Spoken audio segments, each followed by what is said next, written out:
밤에 에어컨을 틀고 잤더만 목이 지금 완전히 잡혀가지고 말을 해도 말이 잘 안 나옵니다. 말을 안 하니까 좋기는 좋은데 수업은 해야 되니까 그게 안 좋습니다. 요즘은 밤새 에어컨 틀고 이 낮에만 트는 게 아니고 밤에도 틀어야 잠을 잘 수 있으니까. 자, 오늘 물권법 들어갈 차례죠. 네, 이제 계약, 민총은 다 마치고 이제 남은 게 물권법과 채권법입니다. 자, 그럼 먼저 60페이지 물권법 1번 총론부터 봅니다. 1번은 문제 없는 겁니다. 그게 보면 1번의 답은 2번이죠. 그래서 물건은 물건이란 물건을 지배하는 권리입니다. 지배하기 때문에 물건의 객체는 현존하고 특정되고 독립된 물건에 인정됩니다. 이 물건에 인정되는 겁니다. 그래서 현존하지 않는 물건에 관해서는 물건이 성립할 수 있다 없다? 없습니다. 그러나 장래 신축될 건물에 대해서 채권은 성립할 수 있게 없게 채권은 무슨 문제를 남기기 때문에 이행의 문제를 남기기 때문에 가능합니다. 그래서 타인 권리 매매도 할 수 있고 아니면 장래 물건에 관해서도 채권은 성립할 수 있지만 물건은 성립하지 않습니다. 그래서 답이 2번이 되는 겁니다. 다음에 2번 물건 법정주의. 여기 지금 2번 문제가 관서법상 물건이냐 아니냐 그걸 지금 물어보는 겁니다. 현재 관서법상 물건은 세 가지만 있죠. 분묘기재권, 관서법상 법정상권, 다음에 동산양도담보 그거밖에 없습니다. 그래서 1번처럼 미등기 건물 양수인에게는 등기하기 전이라도 소유권 유사의 관서법상 물건이 인정한다 그러면 틀립니다. 다음에 2번은 관서법상 용수권, 3번은 공원이용권, 4번은 사도 통행권 이런 거 인정해준다 안 해준다? 안 해줍니다. 5번 분묘기재권입니다.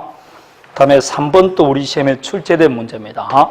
두 번이나 출제되었어요. 답은 원천권인데 문제는 광업권, 어업권 이것도 물건이다 아니다? 물건입니다. 분묘기재권도 물건이고 양도담보권도 물건입니다. 가등기담보권도 물건입니다. 가등기담보, 양도담보권도 물건이라고 기억하셔야 돼요. 민법이 아닌 특별법에서 인정되는 물건입니다. 그래서 1번은 이 답일 것이고 4번 물건인데 여기도 1번과 2번을 비교하면 물건은 재산권입니다. 따라서 원칙적으로 처분의 자유가 있습니다. 2번 채권도 재산권이지만 그 성질에 따라 처분이 제한될 수 있습니다. 그래서 채권은 당사자끼리 양도할 수 없는 것으로 특약할 수 있습니다. 그래서 임차권은 채권이지만 임대인 동의 없이 양도 전대 못합니다. 그러나 지상권은 물건이니까 처분금지 특약 자체가 무효가 된다. 그런 것들입니다. 다음에 4번 전세권에도 저당권 설정할 수 있습니다. 따라서 물건의 객체는 물건에 한한다 그러면 틀립니다. 물건의 객체는 권리가 될 수도 있다. 그렇게 말하는 겁니다. 다음에 5번이 답이죠. 피담보채권, 담보물건. 담보물건은 피담보채권에 부정하기 때문에 피담보채권을 양도할 수 없는데 저당권만 양도한다는 것은 모순됩니다. 있을 수가 없습니다. 그래서 5번이 답일 것이고 5번 부동산, 우리가 말하는 용의물건, 지상권, 지역권, 전세권은 부동산만 인정됩니다. 그러나 소유권이라든지 점유권이라든지 아니면 유치권은 동산에도 인정됩니다. 그래서 물건만 객체하는 것은 용의물건을 찾으면 됩니다. 다음에 6번 물건의 객체에 관한 겁니다. 자, 여기서 먼저 2번과 4번을 비교해 볼 때 수목은 원래 토지의 구성 부분이기 때문에 토지와는 별개의 거래 객체가 될 수 없는 게 원칙입니다. 다만 두 가지 예외가 있습니다. 임목 등기를 하거나 명인 방법을 갖추면 수목과 토지와는 별개의 부동산이 될 수 있습니다. 그런데 이 양자가 다른 것은 거기에 2번 되어 있습니다. 명인 방법은 소유권의 객체는 되지만 저당권을 설정할 수 있다 없다? 없습니다. 그러나 임목 등기를 하게 되면 저당권 설정할 수 있게 없게 있습니다. 그래서 4번 저당권 목적이 될 수 있다. 두 번째, 나무 한 그루의 명인 방법은 가능합니다. 그러나 임목 등기는 수목의 집단에만 됩니다. 그래서 개개 나무 하나하나에 거래 객체를 만들기 위해서는 무슨 할 수밖에 없다? 명인 방법 갖출 수밖에 없습니다. 그러나 명인 방법을 갖추기 위해서는 2번처럼 특정해야 됩니다. 특정하지 않고 한 명인 방법은 효력이 없습니다. 거기 2번과 4번의 차이점입니다. 다음에 3번, 구분 등기하지 않는 건물 일부에 대해서는 소유권 보존 등기가 허용되지 않는다. 일물일건주의입니다. 따라서 건물 일부가 소유권의 객체가 되기 위해서는 구조상, 이용상 독립성을 갖추고 구분 건물로 등기해야 됩니다. 그러지 않으면 건물 일부밖에 안 됩니다. 건물 일부는 소유권의 객체가 될 수 없습니다. 자, 다음에 다른 거는 문제 없고 6번에 이제 1번입니다. 매도인 갑이 신축한 무허가 건물을 매수인 을에게 등기 없이 점유만 이전하더라도 을은 건물 소유권 취득한다. 지금 이 을이 소유권을 취득한 원인이 지금 뭐라고 했습니까? 매매로 되어 있죠. 매매는 186조니까 반드시 뭐 해야 된다? 등기해야 됩니다. 따라서 등기하기 전까지는 소유권이 있다 없다? 없습니다. 있을 수가 없습니다. 따라서 갑의 건물이 있습니다. 이 갑이 건물을 신축했어요. 그런데 아직까지 등기는 안 하고 있어요. 미등기된 건물입니다. 그럴 때 미등기 건물이라도 소유권은 누가 취득한다? 자, 미등기 건물입니다. 갑은 소유권 취득했어요? 못했어요? 예?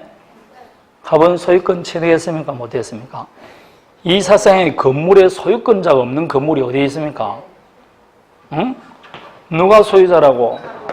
갑이 건물이 완성되면 소유자권을 취득한다니까. 등기 없이 취득하지 않습니까? 187조 아닙니까? 법률상 소유자입니까? 사실상 소유자입니까? 예? 또 사실상 소유자란다. 법률상 소유자라니까. 187조에 따라 소유권을 취득했다니까. 무슨 사실상 소유자입니까? 187조에 따라 소유권을 취득했다니까. 보존 등기할 때 소유권 취득하는 게 아니라고. 그러나 187조 한 취득이라도 이를 처분하기 위해서는 등기해야 되는 거 아닙니까? 그런데 이게 매매에서 매수인이 인도받아 뭐만 하고 있느냐? 점유만 하고 있어요. 아직 등기는 안 하고 있습니다. 이 사람에게 소유권이 있다 없다? 없습니다. 그리고 2번에 1번에 나와 있듯이 2번 문제 1번에 나와 있듯이 그 미등기 건물 양수인에게는 관습법상 유산, 소유권과 유산 물권 인정해준다 안 해준다? 안 해준다고 지금 했지 않습니까? 안 해줍니다. 따라서 을은 지금 소유권이 있어 없어요? 없죠. 따라서 A라는 자가 나타나서 건물 사용을 방해할 경우 을은 소유권에 관해서 방해 저거 청구할 수 있다 없다? 없다 이 말입니다. 왜냐 소유권이 없으니까. 자, 그래서 11번의 문제 보십시오. 11번 4번입니다. 11번 문제 4번 보면 미등기 무허가 건물 양수인 또 그 불법 점유자에 대해서 직접 소유권에 관해서 반환 청구할 수 있다. 소유권이 있어 없어요? 없는데 무슨 소유권에 관해서 반환 청구할 수 있습니까? 그래서 답이 4번이 되는 겁니다. 11번은 미등기 무허가 건물 양수인 또 소유권을 취득하기 위해서는 뭘 해야 된다? 등기해야 된다 이 말입니다. 그래서 소유권 없습니다. 6번의 1번 문제나 11번의 4번 문제나 내용은 같은 내용입니다.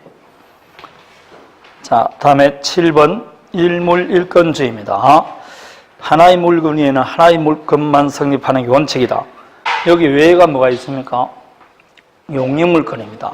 용익물건은 부동산 일부에도 설정될 수 있게 없게 있습니다. 그래서 뒤에 4번 지상권과 지역권은 토지 일부에 설정할 수 있고 5번 건물 일부에도 전세권 설정할 수 있다. 그러나 3번 명인 방법을 갖추면 아까 뭐는 안 된다 그랬다? 저당권은 안 된다 했습니다. 소유권의 객체만 되지 저당권은 아니 됩니다. 따라서 답은 3번입니다. 일물일건주의 외에는 원칙적으로 뭐밖에 없다고? 용익물건 그렇습니다. 다음에 8번부터 12번까지가 물권적 청권입니다. 물권은 물건을 직접 지배해서 그 이익을 향유할 수 있는 권리입니다. 따라서 내가 직접 지배하기 때문에 누군가 내 물권 실현을 방해할 때 이를 배제 예방할 수 있는 권리를 물권적 청권 그럽니다. 그 물권적 청권이 물권이 있는데 물권적 청권이 없는 물권이 뭐가 있다? 유치권입니다. 따라서 유치권에는 뭐가 없다? 물권적 청권이 없습니다.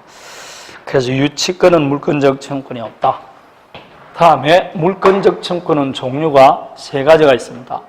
반환 청구, 방해 제거, 방해 예방 청구 있는데 반환 청구권이 없는 물권이 두 가지가 있습니다. 지역권과 저당권이 그렇습니다. 지역권과 저당권에는 반환 청구권이 없습니다. 지역권과 저당권에 물권적 청구권이 없다 그러면 틀려요. 물권적 청구권이 있는데 뭐가 없다고? 반환 청구권이 없을 뿐입니다. 그래서 요 두 가지는 좀 기억해야 됩니다. 물권적 청구권이 전혀 없는 게 뭐가 있고 유치권, 물권적 청구권 중에서 반환 청구권이 없는 게 두 가지 그랬습니다. 여기 문제 다 나와 있어요. 자, 다음에 방해 예방 청구는 지금 현재 방해 받고 있습니까? 안 받고 있습니까? 안 받고 있죠. 따라서 물권적 청구는 현재 침해받는 경우만 할 수 있다 그러면 틀립니다. 장차 침해받을 염려가 있더라도 할 수가 있습니다. 그래서 현재 침해받을 경우만 할 수 있다 그러면 틀립니다. 방해 예방 청구는 방해 예방을 해주든지 또는 손해배상 담보를 해달라고 그럴 수 있습니다. 따라서 요게 방해 예방 청구는 항상 주의할 것 밑이 아니고 도는이다 이렇게 기해야 됩니다. 이 물권적 청구는 물권과 운명을 같이 합니다. 물권과 운명을 같이 한다는 말은 물권이 소멸되면 물권적 청구도 소멸되고 물권이 이전되면 물권적 청구도 함께 수반해서 이전됩니다. 따라서 물권적 청구이 행사할 때는 반드시 해당 물권이 있어야 된다 없어야 된다? 있어야 됩니다. 그래서 나중에 우리가 다음 이 등기 청구이 물권적 청구이냐 채권적 청구이냐 굉장히 중요하게 물어봅니다. 그럼 물권적 청구이다 이 말 속에는 해당 물권이 있어야 된다 없어야 된다? 반드시 있어야 됩니다. 물권과 운명을 같이 한다. 따라서 갑의 건물을 A가 침탈했다. 그래서 침탈하면 A는 갑은 소유권에 관해서 반환 청구할 수 있는데 침탈당하고 나서 목적물을 건물을 을에게 양도했습니다. 그러면 침탈당할 때의 소유자는 갑이지만 현재 갑은 소유권을 가지지 않고 있습니다. 그러면 이 A를 상대로 소유권에 관해서 반환 청구는 누구만 할 수 있냐? 양수인 엄마를 할 수 있습니다. 항상 현재 물건을 가진 자만 물권적 청구를 행사할 수 있습니다. 따라서 물건을 상실한, 즉 소유권을 상실한 존소유자는 물권적 청구를 행사할 수 없습니다. 다음에 하나 기억할 거, 물권적 청구는 소멸시효 걸리지 않습니다. 그래서 물권적 청구이냐 채권적 청구이냐가 중요한 이유가 소멸시효 해당되느냐 안 되느냐 그게 중요하기 때문에 그렇습니다. 자, 요게 물권적 청구 일반 요건. 다음에 물권적 청구는 누구한테 행사하느냐? 물권적 청구의 상대방입니다. 상대방은 항상 현재 뭐하는 자? 침해자입니다. 현재 침해자다. 그러면 현재 우리가 말할 때 반환 청구, 방해 제거, 방해 예방 청구니까 반환 청구의 상대방은 결국 누구라는 겁니까? 현재 침해자라니까 반환 청구의 상대방은 현재 목적물을 뭐하는 자다? 점유하는 자입니다. 이때 점유자는 직접 점유자는 물론이고 간접 점유자에게도 반환 청구할 수 있습니다. 간접 점유자에게도 할 수 있습니다. 그래서 항상 여기 현재자가 문제됩니다. 그래서 갑의 갖고 있던 건물이 있습니다. 이 건물을 을이 침탈했습니다. 침탈한 을이를 처분했어요. 그래서 병에게 점유를 승계적이 졌다.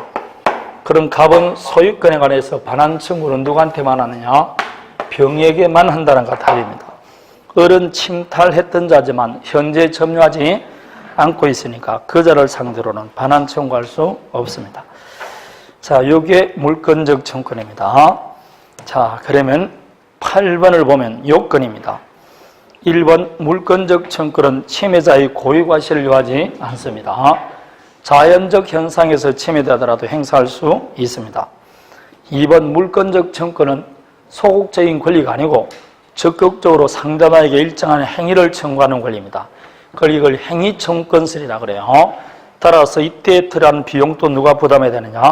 상대방입니다. 학설은 대립이 되지만 판례는 상대방 기책 사유를 요하지 않고 상대방이 부담한다는 게 판례입니다. 다음에 3번 임차권은 채권이니까 원칙적으로 대항력이 없습니다. 없으니까 물권적 청구권이 없지만 회의적으로 뭘 갖추면 대항력을 갖췄을 때는 물권적 청구권 행사할 수 있습니다.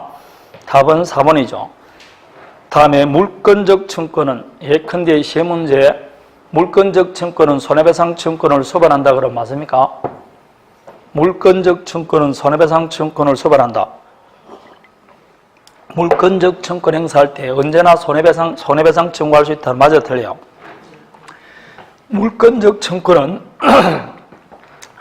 종류가 세 가지밖에 없다니까. 반환충후, 방해 제거, 방해 예방이지. 여기에 손해배상 청구는 물권적 청구권이 아니라니까.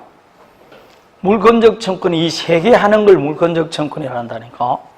여기 어디에 손해배상 청구권이 있습니까? 없습니다. 따라서 손해배상 청구권이 없으니까 상대방 기책 사유가 없더라도 물권적 청구권 행사할 수 있어 없어요? 그럼 기책 사유가 없는데 어떻게 손해배상 청구할 수 있습니까? 따라서 물권적 청구는 손해배상 청구를 수반한다 그러면 틀린다니까. 손해배상 청구를 언제나 수반하는 게 아닙니다. 갑과 을이 서로 이웃하는 토지 소유자입니다. 근데 을이 지금 자기 토지 위에 담장도 있고 수목도 있습니다. 이게 실제로 1번 사법고시 2차에 출제된 문제입니다. 그런데 이게 천재지변이로 이 수목과 돌담이 이웃집 토지, 갑 소유 토지에 무너져 버린 겁니다. 그러면 갑의 입장에서는 자기 토지 소유권을 지금 사용을 어떻게 되고 있다? 방해받고 있어요. 그러면 소유권에 관해서 방해 제거 청구할 수 있느냐? 이 말입니다. 그럴 때 을이 하는 말이 내 탓이 아니다. 천재지변이라는 을에게 뭐 없다는 겁니까? 고의가실이 없는 거 아닙니까? 그래도 행사할 수 있어 없어요? 그래서 이게 하나 하는 거 아닙니까? 그럴 때 이 비용은 누가 부담하느냐? 이 문제가 생기는 겁니다. 비용은 을에게 기책 사유가 없더라도 누가 부담하느냐? 을이 부담한다는 게 판례예요. 그러나 이게 시험에 나오기 위해서는 학설을 써줘야 돼요. 학설 대립이 있으니까. 그리고 판례는 무슨 견해다? 그리고 나는 무슨 견해를 지지한다. 이게 2차 할 때 시험을 쳐야 돼요. 여기까지만 끝이면, 여기까지 해버리면 과락밖에 안 나와요. 그러면 여기에 과락이 아니고 딱 그냥 과락을 면할 점수밖에 안 나옵니다. 여기에 추가로 뭐 해줘야 되느냐? 이때 갑은 을에게 손해배상 청구할 수 있냐? 이 문제가 들어야 돼요. 손해배상 청구할 수 있느냐? 물권적 청구를 행사한다 해서 언제나 손해배상 청구하는 것은 아니고 손해배상을 청구하기 위해서는 무슨 요건을 갖춰야 되느냐? 불법행위 요건을 갖춰야 돼요. 그럼 여기는 을에게 불법행위 요건이 있느냐? 없습니다. 기책사유가 없으니까. 따라서 손해배상은 청구 못합니다. 이 말은 물권적 청구를 행사한다 해서 언제나 손해배상 청구하는 것은 아니다 이 말입니다. 따라서 손해배상 청구하기 위해서는 따로 무슨 요건을 갖춰야 된다? 그럼 만일 불법행위 요건을 갖췄다. 그럼 물권적 청구 행사할 수 있고 손해배상 청구할 수 있고 둘은 평존할 수 있게 없게. 그래서 5번 물권적 청구권과 불법행위로 인한 손해배상 청구는 동시에 발생해서 평존할 수 있습니다. 그러나 언제나 손해배상 청구권이 발생하는 것은 아니다 이 말입니다. 양자는 별개의 것이다. 별개의 것.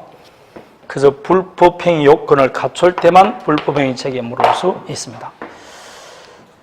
자, 다음에 10번 거기에 1번 물권적 청구는 소멸시효 대상이 아니다 그랬습니다. 2번 간접 점유자도 점유자가 아니다. 간접 점유자도 점유자죠. 따라서 당연히 물권적 청구를 행사할 수 있게 없게 있습니다. 3번이 답인데 조금 전에 저당권은 뭐가 없다고? 반환 청구권이 없다고 그랬습니다. 5번 점유보조자는 점유자입니까 아닙니까? 아니죠. 따라서 점유보호청권 행사할 수 없고 물권적 청권의 상대방이 될 수도 없습니다. 안 되는 겁니다. 다음에 11번 문제 봅니다. 1번은 했고 2번 동산 양도담보 되어 있습니다. 담보의 목적으로 소유권의 전 등기해주는 걸 우리는 뭐란다? 양도담보라고 합니다. 맞습니까? 그러면 양도담보한다. 갑과 을 사이에 양도담보가 돼요. 양도담보가 되면 등기는 누가 앞으로 넘어간다? 양도담보권자 앞으로 갑니다. 을 그리지 말고 양도담보권자. 갑은 뭐라 그런다? 양도담보 설정자. 거치한 물건은 항상 설정자, 권리자 이렇게 말합니다. 저당권 설정자, 저당권자. 지상권자, 지상권 설정자, 지상권자. 전세권 설정자, 전세권자. 그럽니다. 가등기 담보 설정자, 가등기 담보권자. 요거는 알아야지, 이제는. 따라서 이 경우 등기는 비록 을 앞으로 등기되어 있지만 을은 소유권을 취득했다 못했다? 못했습니다. 청산기간이 경과되고 청산금이 있을 때는 뭘 취급해야 된다? 청산금을 취급해야 되고 청산금이 없을 때는 2월 청산기간이 경과해야만이 소유권을 취득한다고. 따라서 을은 등기되어 있지만 아직 소유자가 아니에요. 그러니까 점유하고 사용 수익하는 것도 누가 한다고? 당연히 설정자가 합니다. 따라서 A라는 자가 나타나서 사용 수익을 방해하면 누구는? 설정자는 거기에 있듯이 불법 점유자에 대해서 점유 배제 청구할 수 있게 없게 있습니다. 누가 한다고? 양도담보권 설정자는 할 수 있다. 등기는 비록 을 앞으로 되어 있더라도 여전히 설정자가 배제 청구할 수 있습니다. 2번 명의신탁이 유효다. 명의신탁이 실명법에서도 유효할 수 있습니까? 있죠. 탈세 등의 목적이 없으면 종중이나 배우자, 종교단체는 가능합니다. 그럼 유효한 명의신탁의 경우는 나중에 갑이 두 사람 사이에 맺었던 뭘 해지하고 명의신탁 계약을 해지하고 무시기에서 소유권에 관해서 이전 등기 청구할 수 있습니다. 유효한 명의신탁의 경우 두 사람 사이의 소유자는 누구다? 지금 유효한 명의신탁입니다. 그럼 이 부동산 등기는 지금 누가 앞으로 되어 있습니까? 수탁자 앞으로 등기되어 있습니다. 자, 이 두 사람 사이의 소유자는 갑입니까? 을입니까? 유효한 명의신탁의 경우는 두 사람 사이에 대내적으로는 소유자가 갑이라니까. 그러니까 지금 무엇에게서 반환 청구합니까? 지금 소유권에 관해서 반환 청구하잖아요. 명의신탁 계약을 하고 해지하고 소유권에게서 을명의 등기 말소 청구할 수 있는 겁니다. 이해되겠습니까? 두 사람 사이인 소유자가 갑입니다. 그러나 실명법에서는 소유자는 누가 된다? 을이 되는 거죠. 실명법에서는 명의신탁 약정도 무효고 물권 변동도 무효니까 그렇습니다. 자, 답은 4번이라고 했었죠. 네. 다음에 12번입니다. 여기에 을은 갑 소유 X 토지를 무단으로 점유하면서 되어 있습니다. 자, 이게 이제 시험에 자주 나오는 거. 무단으로 토지를 점유했을 때입니다. 갑의 토지를 을이 무단으로 점유했어요. 그래서 건물을 뭐였다? 신축합니다. 토지와 건물은 별개의 부동산이기 때문에 무단으로 신축하더라도 건물 소유자는 누구다? 을입니다. 법률상 소유자입니까? 사실상 소유자입니까? 예? 무단으로 남의 토지 위에 건물을 신축했어요. 법률상입니까? 사실상입니까? 조금 전에 내가 법률상 소유자라고 했잖아요. 사실상 소유자는 없다니까? 사실상 소유자 그런 말은 없다 이 말입니다. 사실상 소유권을 행사하는 것이 사실상 소유자 이런 건 없다니까? 건물은 자기 노력과 비용으로 건물을 신축한 자가 소유권을 취득한다니까. 187조에 따라 취득한다고. 그래서 갑은 을에게 퇴거할 걸 청구할 수 있어 없어요? 이게 작년, 재작년에 답으로 나오고 6년 전에도 답이 이게 나온 거 아닙니까? 물권적 청구는 지난 6년 동안에 두 번 딱 나오는데 둘 다 답은 이거로 나왔다니까. 퇴거할 걸 청구할 수 없다고. 왜 퇴거할 걸 청구할 수 없다고? 건물이 을 소유니까 그런 거 아닙니까? 우리나라는 토지와 건물이 별개의 부동산이라니까. 갑은 지금 뭘 침해당했냐? 토지 사용을 침해당한 거지. 건물은 을 겁니다. 내 토지 사용을 지금 내 토지를 누가 불법 점유합니까? 을이 점유하고 있죠. 을은 지금 대지를 점유합니까? 안 합니까? 지금 을이 건물을 신청하고 있지만 건물을 사용을 안 하고 있어요. 미등기 건물이고 사용도 안 하고 빈집입니다. 그럼 을은 건물을 대지를 점유한다고 볼 수 있어 없어요? 조금 있으면 나오잖아. 건물 소유자는 건물을 현실적으로 점유하지 않더라도 대지를 점유하는 자입니다. 근데 점유할 권한이 있어 없어요?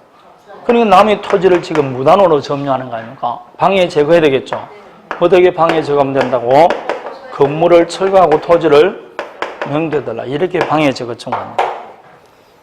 자, 그래서 12번의 1번 가번을에게 부당이득 반환 청구할 수 있다. 맞습니다.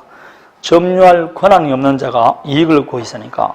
2번 불법에 의한 손해배상 청구할 수도 있습니다. 왜냐? 권한은 없이 있으니까 불법입니다. 그래서 불법에 의한 손해배상 부당이득 반환 청구할 수 있다. 3번 주택 철거 및 인도 청구할 수 있다. 되어 있습니다. 4번 병의을로부터 Y주택에 대해서 전세권을 설정받은 경우에도 을은 법정상권 취득하지 못한다. 법정상권은 토지와 건물이 동일 소유자입니다. 근데 지금은 동일 소유자에 속했다 안 속했다?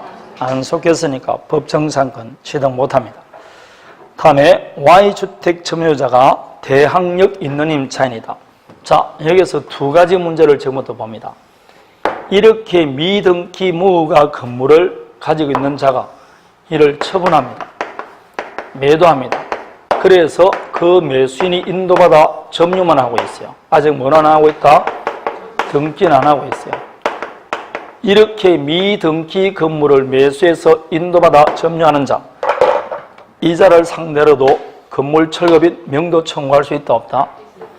있다. 물권적 청구권 나오면 항상 나온다고 잘 암기하라고 그랬어요. 행사할 수 있습니다. 자, 물권적 청구권에 관해 혹 요약집 가지고 계신 분은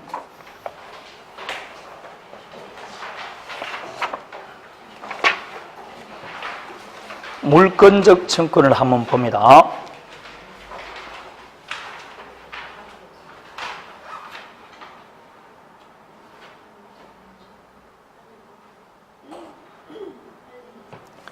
자, 55페이지 나올 겁니다. 55페이지 나오니까 그 물권적 청구권에 관한 이야기입니다. 물권적 청구권 행사할 때, 자, 그게 보면 55페이지 판례가 두 가지 나와 있죠. 그 두 개 중에 두 번째 판례를 보십시오. 1번이 건물 소유자가 그 건물을 소유를 통해서 타인 소유 토지를 점유하더라도 자기 소유 건물을 점유하는 자에 대해서 그 건물에서 퇴거할 걸 청구할 수 있어 없어요? 없습니다. 방금 말해서 퇴거는 못한다 했죠? 자, 3번을 봅니다. 타인 토지 위에 건립된 건물로 인하여 그 토지 소유권이 침해되는 경우 그 건물을 철거할 의무가 있는 자는 그 건물 소유권자나 그 건물이 미등기 건물인 때는 이를 매수해서 법률상 사실상 처분할 수 있는 지혜 있는 자다 되어 있을 겁니다. 따라서 원칙적으로 누구한테 해야 되지만 소유자지만 거기 미등기 건물인 경우 이를 처분해서 점유해서 사용하고 있는 자 있죠.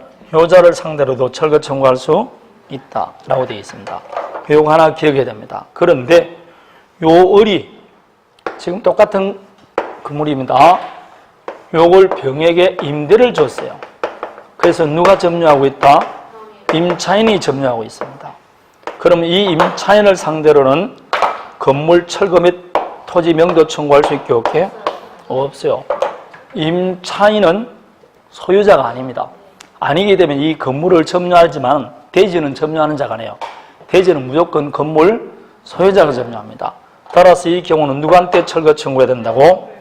요 을에게 청구해야 됩니다. 그래서 을에게 철거 청구해서 승소 판결을 받았어요. 그럼 철거를 집행해야 되겠죠. 집행해야 되는데 이 병이 지금 건물을 사용하고 있습니다. 그럼 철거를 집행하기 위해서 이 건물에서 퇴거할 걸 청구할 수는 있게 없게? 설사 이게 주택이고 입주와 전입 신고라는 뭘 갖췄다?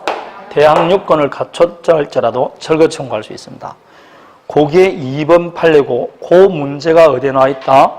12번의 5번 문제입니다. Y주택 점유자가 대항력 있는 임차인인 경우에는 갑은 그 임차인에게 퇴거할 걸 청구할 수 없다가 아니고 있다가 답인 거예요. 이해되겠습니까? 임차인에게 철거 청구는 못합니다. 그러나 퇴거할 걸 청구할 수는 있습니다. 자, 그래서 답은 5번이 되는 겁니다. 13번은 1번의 키포인트가 되는 단어는 두 번째 줄 소유권을 상실한 갑은 되어 있습니다. 그럼 물건적 청구를 행사할 수 있게 없게? 없습니다. 2번은 A 소유 부동산 위에 갑의 1번 저당권 나와 있습니다. 최선순위에 뭐가 들어있다? 그러면 중간에 읽을 필요 없이 모두 다 소멸된다가 답입니다. 뒤에 거 읽을 필요 없이 다 소멸됩니다. 최선순위. 그래서 여기 키포인트는 갑의 1번 저당권이 키포인트입니다. 다음에 갑의 토지 위에 을이 무단으로 비닐하우스를 설치하고 이를 병이 을로부터 매수해서 뭐하고 있다? 점유하고 있습니다. 그럼 현재 점유자는 누구니까? 병이니까 누구한테? 병에게 철거 청구해야 한다. 맞습니다. 4번은 키포인트가 되는 단어가 유치권입니다. 유치권은 물건적 청구권이 없습니다. 5번입니다. 채권 담보인 목적으로 을에게 부동산을 이전했다. 양도담보죠. 근데 변제계 을에게 뭘 했다고? 채무를 이행했습니다. 자, 피담보 채권이 소멸되면 담보물권은 그 즉시 어떻게 된다? 소멸됩니다. 소유권은 그럼 여전히 누구한테 있다? 설정자에게 있죠. 따라서 설정자는 무엇에 의해서? 소유권에 의해서 말소등기 청구할 수 있고 이것은 소유권에 관한 물건적 증권이니까 소멸시효 걸리지를 않습니다. 봐봐요. 이건 이거 아닙니까? 똑같은 내용 아닙니까? 갑의 건물에 을 앞으로 저당권이 설정됐어요. 그런데 피담보채권이 변제됐습니다. 피담보채권이 변제되면 이 저당권은 말소등기해야 됩니까? 안 해도 됩니까? 안 해더라도 저당권은 어떻게 된다? 소멸된다니까. 187조입니다. 그럼 187조니까 이 을은 지금 저당권이 있어 없어요? 없는데 저당권 등기되어 있으니까 이 등기는 무효 등기죠. 그럼 실체와 공시가 일치하지 않으니까 이걸 말소시키는 겁니다. 이 말소 등기 청구는 무슨 청구? 물건적 청구입니다. 따라서 소멸시효 걸리지 않는다. 그렇게 말합니다. 이행함과 동시에 그 담보물건은 소멸됩니다. 말소 등기 없이 소멸됩니다. 자, 그래서 13번은 문장은 길지만 굉장히 간단한 문제입니다. 키포인트가 되는 단어가 단어였어요. 1번은 소유권을 상실한, 2번은 1번 저당권, 3번은 매수해서 점유한 경우이고 4번은 유치권이고 5번은 채무를 이행했다고 되어 있습니다. 이해되겠습니까? 그렇게 되면 물권 변동이 일어나는 겁니다. 자, 여기에서 시험에 넣을 수 있는 것은 그래도 물권적 청권이라고 보면 돼요. 두 번째 나올 수 있는 것은 관서법상 물권이냐 아니냐 그거 기억하는 것들입니다. 공짜로 주는 문제로 나올 수 있습니다. 다음에 세 번째로 다음 중 물건이 아닌 것 이렇게 나올 수 있어요. 자, 그러면 이제 여러분이 오늘 키포인트를 알 수 있는 거 물권 변동 이제 등기에 관해서 봅니다. 물권 변동이란 말 자체가 민총 처음 할 때 권리 변동을 했지 않습니까? 여기는 이제 권리가 아니고 권리 중에서 우리는 지금 뭘 보니까 물건을 보니까 물권 변동을 봅니다. 물건의 발생, 변경, 소멸을 물권 변동이라고 합니다. 그럼 물권을 변동시키는 원인이 뭐가 있다? 법률 행위로 인한 물권 변동과 법률에 규정이 한 거 있는데 우리도 그 물권 중에서 부동산 물권 변동을 봅니다. 그럼 부동산 물권 변동도 두 가지죠. 법률 행위로 인한 부동산 물권 변동, 법률에 규정이 한 거. 그런데 법률 행위로 인한 물권 변동은 물권행위, 즉 법률행위 중에서도 물권 변동을 목적으로 하는 법률행위를 물권행위라고 그러죠. 물권행위 하나도 안 되고 등기를 해야 됩니다. 그러나 법률의 규정이 한 물권 변동은 등기를 요하지 않습니다. 그러나 이를 처분하기 위해서는 뭘 해야 된다? 그래서 등기하지 않으면 이를 처분하지 못한다고 되어 있습니다. 그래서 186조냐 187조냐 즉 등기되느냐 안 해도 되느냐 그게 뭐 매번 시험에 나오지 않습니까? 여러분 책도 4번, 5번, 6번, 7번 다 186조냐 7조냐가 하는 문제입니다. 자, 그러면 여기서 이제 187조 법률에 규정한 물권 변동을 보면 상속 공용징수 판결이 나옵니다. 이때 판결은 무슨 판결만 해당된다?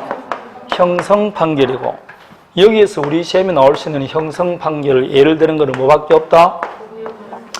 그렇습니다. 공유물 분할 판결밖에 없습니다.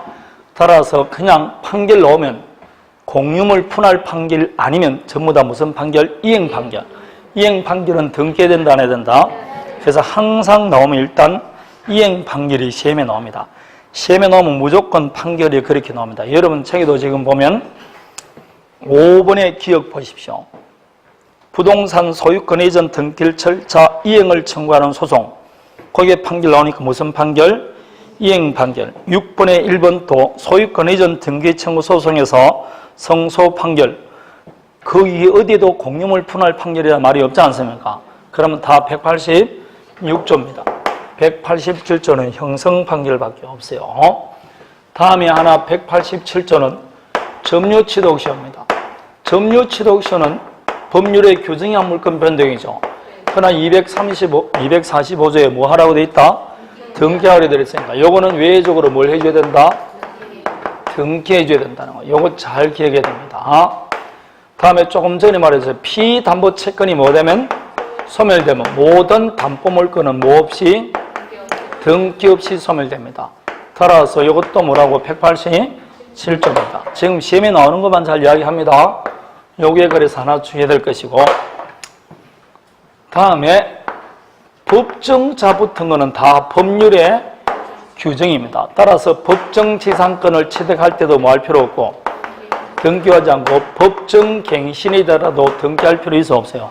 그래서 우리 시험에 제일 많이 나온 게 뭐라고? 전세권 법정갱신입니다. 법정자 붙으면 등기할 필요 있어 없어요? 없습니다.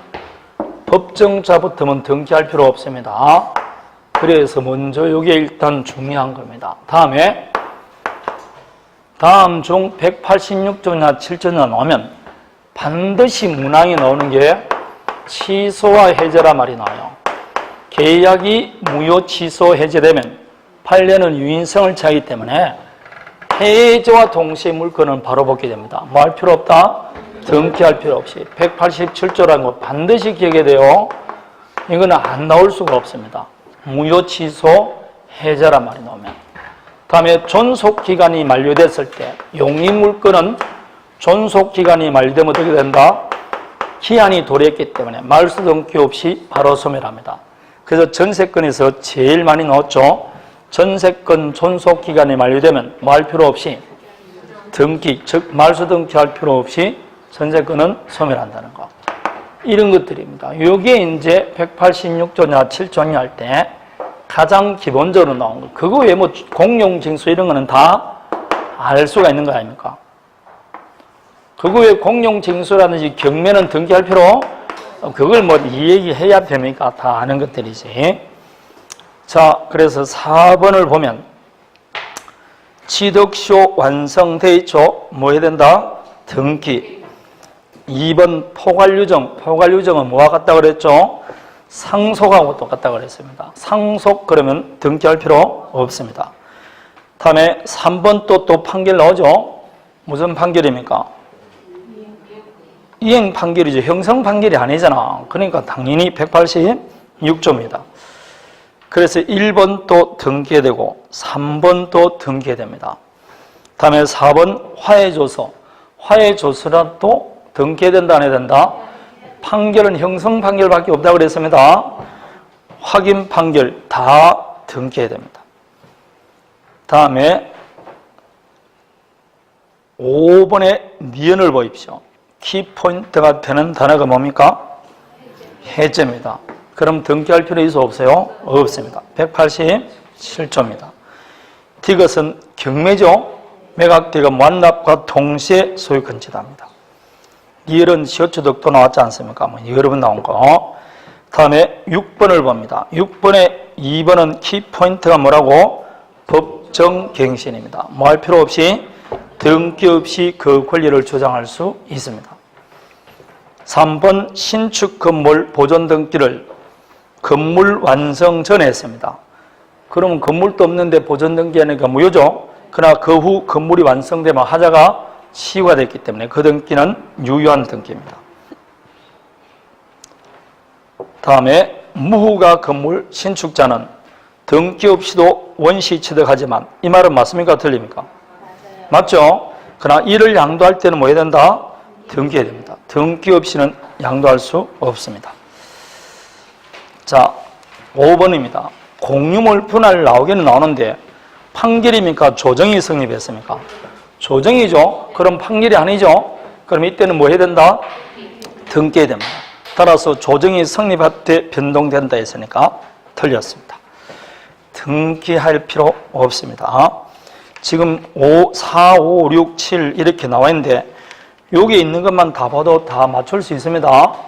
자, 7번에 기억 혼동이 나옵니다. 혼동은 등기해야 된다, 안 해야 된다? 할 필요 없이 소멸됩니다. 법률의 규정에 따라 소멸되기 때문에. 디귿 존속기간 만료로 인한 치상권 소멸 나오죠? 등기할 필요 있어 없어요? 없습니다. 미음 집합 건물 공용 부분에 관한 지분 취득은 등기를 요한다, 안 한다?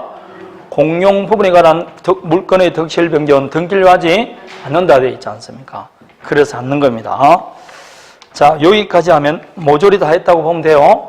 4, 5, 6, 7 그렇게만 보면 됩니다. 그거 외에는 딱 오지선당 나오기 때문에 딱 눈치로 때리잡으면 다 맞출 수 있습니다. 다음에 도로 64페이지를 가봅니다. 자, 물권 변동은 법률 행위로 인한 물권 변동을 뭐라? 등기. 187조도 이를 처분하기 위해서는 뭐 해야 된다? 그래서 이 등기가 결론은 뭐냐? 공시입니다. 물권은 절대권이 있기 때문에 세상 모든 사람에게 주장할 수 있죠. 따라서 어떤 물건이 변동된지 외부에서 인식할 수 있도록 뭘 해줘야 된다? 표시해라. 이게 무슨 원칙? 공시 원칙입니다. 그래서 물권 변동은 공시를 해야 되는데 일반적으로 부동산은 뭐로서 공시한다? 등기. 동산은 점유로서 공시합니다. 그러나 원칙은 그렇다는 것이지 꼭 등기 아닌 다른 공시 방법도 있게 없게? 그게 뭡니까? 그게 부동산에서는 명인 방법 아닙니까? 맞습니까? 동산에서는 점유가 원칙이라 했죠.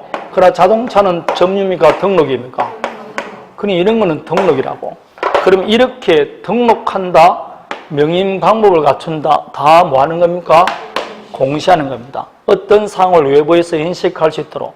이 공시 원칙이 물권 변동에만 적용되는 게 아니고 다른 권리 변동에도 확장 적용됩니다. 그래서 혼인했을 때 혼인 뭐 한다? 이거 외부에서 혼인했다는 걸 알려주는 거죠. 혼인신고라든지 아니면 각종 뭐라고? 등록이라든지 등기라든지 공시 원칙이 확장 적용된 겁니다. 등기, 등록, 다음에 뭐라고? 통지, 이게 다 뭐 하는 거다? 외부에 알려주는 겁니다. 이게 다 공시 원칙이라고 보면 됩니다. 되겠습니까?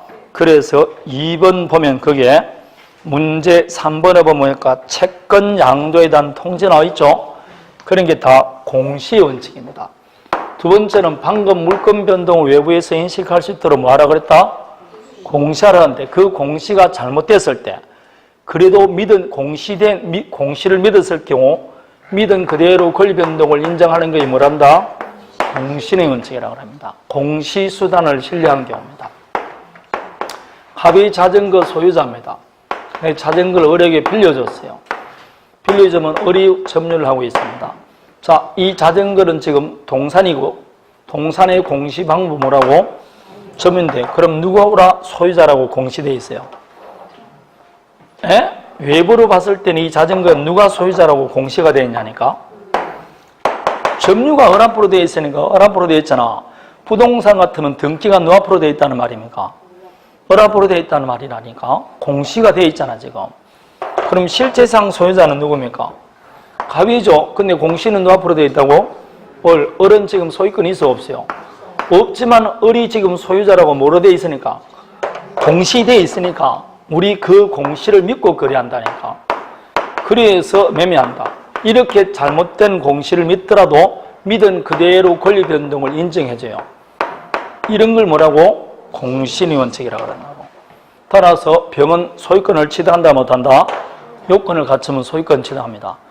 지금 권리자로부터 취득했습니까? 무권리자로부터 취득했어요. 그럼 이 병의 취득은 원시 취득이다, 승계 취득이다. 무권리자로부터 취득했으니까 원시 취득이지. 승계 취득은 무권리자로부터 권리를 취득 못하잖아. 이렇게 하면 소유권을 취득한다고 법에 규정이 되어 있다니까. 249조에. 이렇게 동산의 공시 방법인 점유의 공신력을 인정하는 제도가 뭐라고? 이게 선의취득 제도야. 그래서 동산은 선의취득이 가능하다 이 말입니다. 그러나 부동산은 선의취득이 돼야 안 돼. 즉 부동산은 공신의 원칙을 인정해준다 안 해준다? 따라서 무효 등기를 믿더라도 보호받지 못합니다. 그러나 무효 점유를 믿으면 보호받을 수 있다 이 말입니다. 이게 공신의 원칙입니다. 잘못된 공시수단을 믿은 경우, 믿은 그대로 권리 변동을 인정합니다. 그럼 동산에는 지금 선의취득이라 해서 공신의 원칙을 인정하죠. 그러나 이건 동산에만 인정되는 게 아니고 다른 권리 변동에도 확장 적용되고 있어요. 그 확장 적용된 대표적인 게 제가 뭐라 했죠? 표현대리입니다. 표현대리도 대리권이 있습니까? 없습니까? 없죠. 그러나 마치 대리권이 있는 것 같은 외관이 있고 그 외관을 믿은 자를 보호하기 때문에 이걸 권리외관의 이론이라 그래요. 역시 공신의 원칙과 같습니다. 그래서 표현대리는 공신의 원칙이 확장 적용됐다 이렇게 말해요. 그거 외에 채권 준점유자에 대한 변제, 영수증 소유자에 대한 변제입니다. 예컨대 백화점에서 물품을 보관시키면 그 물품 보관증이라는 걸 줍니다. 그 물품 보관증을 가진 사람은 그 물품의 뭐라고? 소유자라 보겠죠. 근데 백화점에 쇼핑하다가 잃어버렸어요.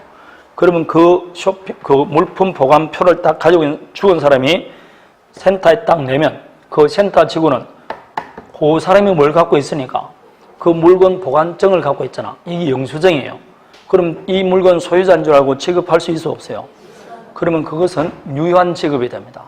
실제로는 그 물건 소유자가 아니죠. 그러나 영수증을 갖고 있음으로써 외부로 봤을 때는 그 물건 보관 소유자로 봅니다. 이게 권리 외관의 원칙, 공신의 원칙입니다. 그걸 공신의 원칙이라 합니다. 2번 문제 4번을 보십시오. 채권 준점유자에 대한 변제 나옵니까? 1번 표현들이 같은 말입니다. 그 후에 2번을 보면 의사표시에서 표시주의라 되어 있죠. 표시주의는 무조건 뭐대로 효력을 인정해준다? 표시된 대로 인정해줍니다. 이것도 권리외관의 이론이라 볼 수 있습니다. 그래서 2번 문제가 공신의 원칙과 관계없는 것은 되어 있는데 공신의 원칙과 관계 있는 게 5번 동산선의취득이죠.